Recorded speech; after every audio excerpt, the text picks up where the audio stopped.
আসসালামু আলাইকুম রহমতুল্লাহ। মামুস কেয়ার একাডেমির পক্ষ থেকে আমি মোহাম্মদ আল মামুন শাহ আপনাদের সবাইকে স্বাগতম জানাচ্ছি এসএসসি ফিজিক্স এই নতুন সিরিজটিতে।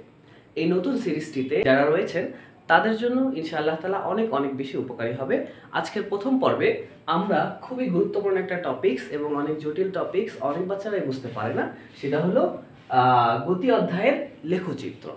গতি অধ্যায়ের লেখচিত্র। আর আমাদের সৃজনশীলে বেশিরভাগ সময় দেখা যায় যে আমাদের এই লেখচিত্র আসে এবং এই লেখচিত্র থেকে লেখচিত্র বুঝে আমাদের একটি সৃজনশীলকে সমাধান করতে হয়।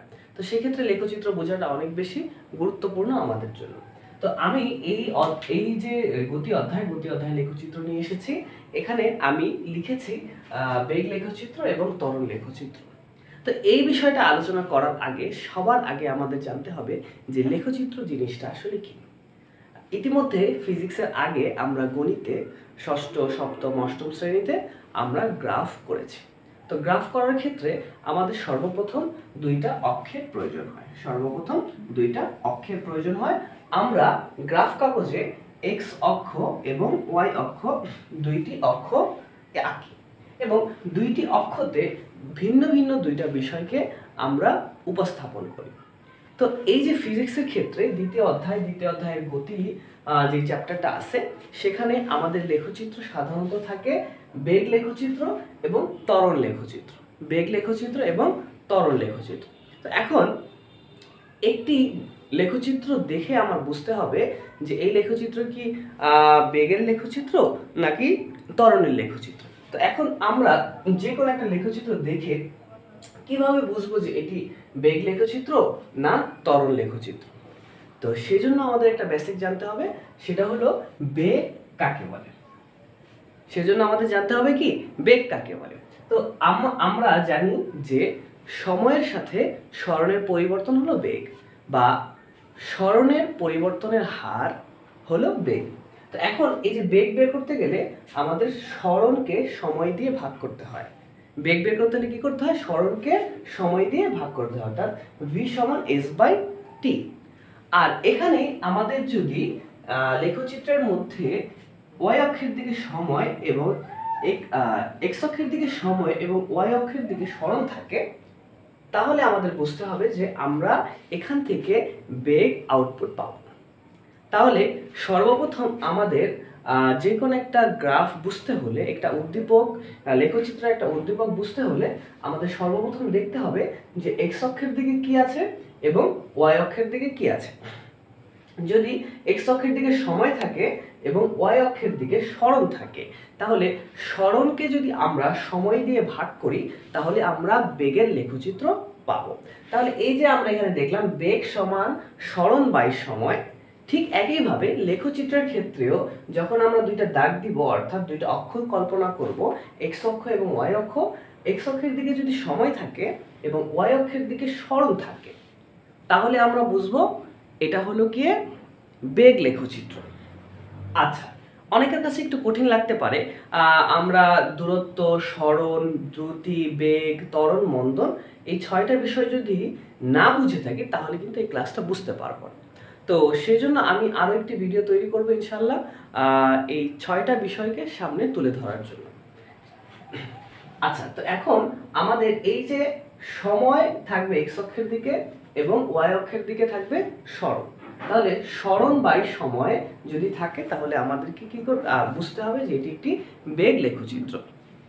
আর যদি এক্স অক্ষের দিকে থাকে টি সময়, এক্স অক্ষের দিকে যদি থাকে টি সময় আর ওয়াই অক্ষের দিকে যদি থাকে বেগ ভি, তাহলে আমাদের বুঝতে হবে যে এটি একটি ত্বরণ লেখচিত্র। তখন আমার লেখাটা ত্বরণ কেন্দ্রিক হবে, অর্থাৎ ত্বরণকে ব্যাখ্যা করতে হবে। ঠিক আছে? তো এখন তাহলে আমরা এখানে স্পষ্ট হলাম যে এই যে গতি অধ্যায় আছে, এই গতি অধ্যায়ে লেখচিত্র সাধারণত দুই ধরনের হয়, একটা বেগ লেখচিত্র এবং আরেকটা ত্বরণের লেখচিত্র। বেশিরভাগ সময় ত্বরণটা থাকে এবং ত্বরণটা মোস্ট ইম্পর্টেন্ট হয়। তো ঠিক আছে, তাহলে আমরা যদি আমাদেরকে একটি তথ্য উপাত্ত দিয়ে, একটি উদ্দীপক দিয়ে বলে যে তুমি ত্বরণ লেখচিত্র আঁকো, তাহলে আমরা সবার প্রথমেই দুইটা অক্ষ নিব এবং সেই দুইটা অক্ষে এক্স অক্ষের দিকে সময়কে উপস্থাপনা করব এবং ওয়াই অক্ষের দিকে বেগকে উপস্থাপন করব। যদি আমরা উপস্থাপন করি তাহলে এখান থেকে যে আউটপুটটা পাবো সেটা হলো ত্বরণ লেখচিত্র আউটপুট হিসেবে পাবো। তো তাহলে আমরা দেখতে পেলাম যে যদি গ্রাফ বা লেখচিত্র দেওয়া থাকে তাহলে আমরা সেখান থেকে বুঝতে পারবো যে এখান থেকে বেগ লেখচিত্র না ত্বরণ লেখচিত্র। আবার অপরদিকে যদি আমাদের কোনো উদ্দীপকে কিছু তথ্য দেওয়া থাকে সেই তথ্যের আলোকে আমরা বলতে পারবো আঁকতে পারবো বেগ আর ত্বরণ লেখচিত্র আঁকতে পারবো। আচ্ছা, তাহলে আমরা এবার বুঝতে পারলাম যে কোনটা বেগ লেখচিত্র এবং কোনটা ত্বরণের লেখচিত্র। এখন আমরা একটি লেখচিত্রে বর্ণনা করব যে লেখচিত্রের কোন অংশ কিরকম হয়।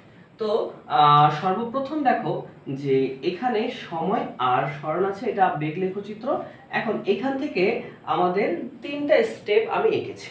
এখান থেকে আমরা কয়টা স্টেপ এঁকেছি? তিনটা স্টেপ। একটা স্টেপ মূল বিন্দুগামী সরলরেখা, অর্থাৎ এই যে দুইটা অক্ষ একসাথে মিলেছে এটাকে তো মূল বিন্দু বলা হয়। এই মূল বিন্দুকে আমরা ও ধরেছি।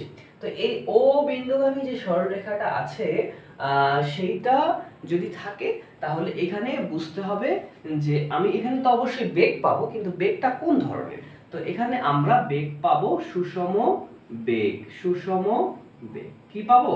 সুষম বেগ বা সমবেগ পাবো।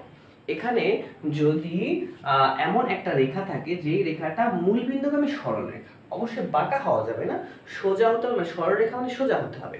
তো এখন এখানে এই যে ও এ যে সোজা আছে, এই সোজা থাকার কারণে এটা হলো কি সুষম বেগ হয়েছে। সুষম বেগ হয়েছে। এখন সুষম বেগটা কি?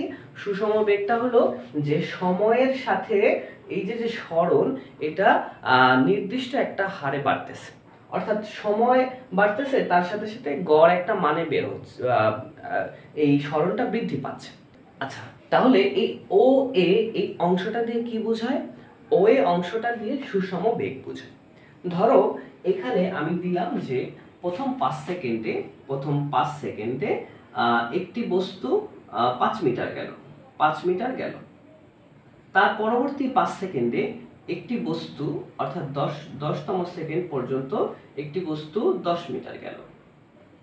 আচ্ছা, এরপরে আমরা দেখি 15তম সেকেন্ডে, অর্থাৎ প্রথম 15 সেকেন্ডে আরেকটি বস্তু, ওই বস্তুটি গেল 15 মিটার।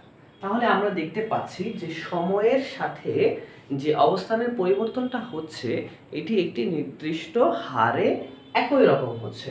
যদি একই রকম হয় তাহলে এটার আউটপুট হিসেবে আমরা একটি মূল বিন্দুগামী সরলরেখা পাবো। তাহলে গ্রাফ পেজে বা আমাদের উদ্দীপকে যদি আমরা এখানে মূল বিন্দুগামী সরলরেখা একটা দেখি তাহলে বুঝতে পারবো যে এটা হলো সুষম বেগ, অর্থাৎ সময়ের সাথে অবস্থানের পরিবর্তনটা একটা নির্দিষ্ট হারে হয়েছে। ঠিক আছে? আচ্ছা, তো এরপরে দেখো এ থেকে বি পর্যন্ত এটা যদি আমি কল্পনা করি তাহলে এখানে যে আমি সরণ লিখেছিলাম না, এর সরণ, এই সরণ একই পরিমাণ রয়েছে, অর্থাৎ বৃদ্ধি পায়নি। অর্থাৎ যদি এখানে ধরো এটা যদি 12 মিটার হয় তাহলে 10তম সেকেন্ডেও 12 মিটার, তারপরেও 12 মিটার, তারপরেও 12 মিটার, তারপরে 12 মিটার, অর্থাৎ সরণের কোনো পরিবর্তন হয় নাই। তাহলে সরণের যদি পরিবর্তন না হয় সেই ক্ষেত্রে বেগ শূন্য হবে। অর্থাৎ যদি এ বি একটা সরল রেখা থাকে এবং সেটা যদি এই ও এক্স রেখার সাপেক্ষে সমান্তরাল হয়, অর্থাৎ ও এক্স যেভাবে সোজা এ বিও সেভাবেই সোজা, যদি ওই রকম সোজা হয় তাহলে এ বি এর কোনো বেগ নাই, কোনো বেগ নাই। কারণ বেগ হলো সময়ের সাথে অবস্থানের পরিবর্তন হইতে হবে। তো এখন এই যে তোমার এখানে 12 মিটার, এই 12 মিটারে গিয়েই সে স্টেক হয়ে আছে, 12 মিটারে গিয়েই সে কি হয়েছে, আর তার যে দূরত্ব সেটা সে অতিক্রম করেনি, সময় গিয়েছে অর্থাৎ সে দূরত্ব অতিক্রম করেনি। তাহলে যদি সে দূরত্ব অতিক্রম না করে তাহলে কি বেগ হবে? বেগ হবে।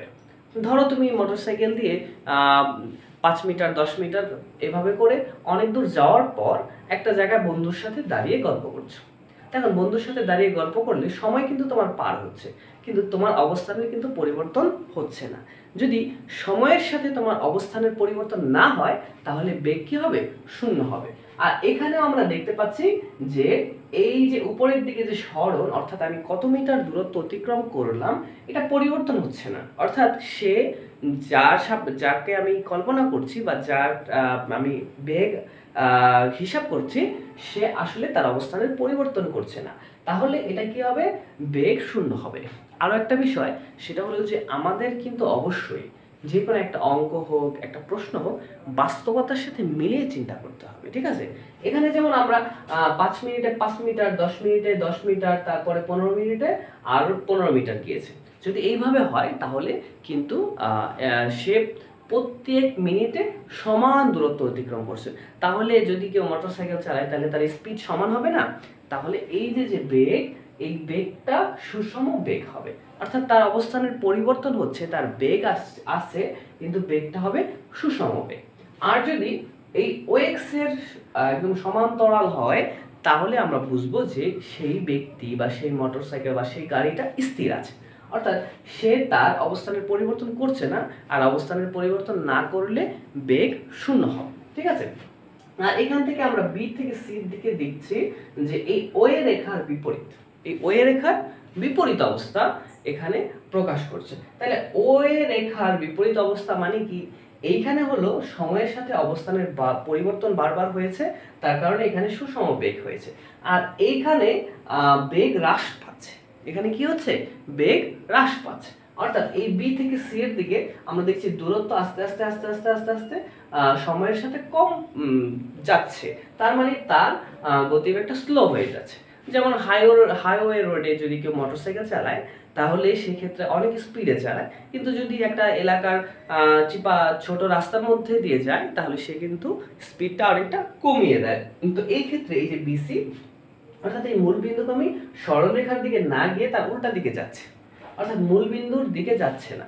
যদি এরকম হয় তাহলে সেক্ষেত্রে আমরা বুঝতে পারবো যে তার বেগটা কন্টিনিউয়াস হ্রাস পাচ্ছে, ঠিক আছে? বেগ হ্রাস পাচ্ছে। তো এখন আমরা আসি ত্বরণ লেখচিত্রের ক্ষেত্রে।